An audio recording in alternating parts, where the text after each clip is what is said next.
এবার care hospital থেকে খালেদা জিয়ার মরাদেহ লাশবাহী গাড়িতে করে নিয়ে যাওয়া হচ্ছে। সেই গাড়িটাকে বাংলাদেশ পতাকা ধারা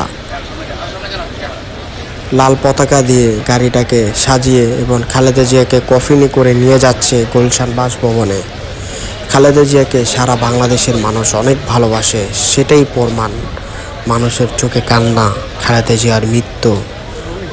বাংলাদেশের প্রতিটা মসজিদ মাইকিং করে বলা হচ্ছে খালেদা জিয়াকে জানাজা কখন হবে, কোথায় হবে। আজকে আপনাদেরকে পুরো ভিডিওতে দেখাবো।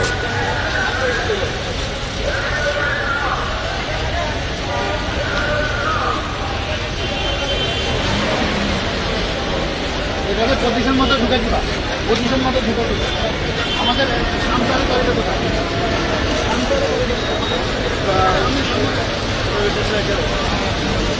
সরকারি সামনে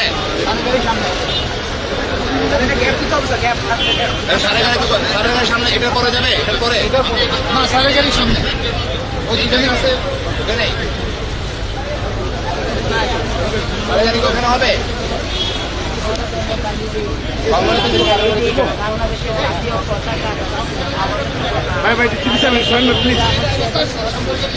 আচ্ছা ঠিক আছে, পিছনে পিছনে আমি হেঁটে যাই।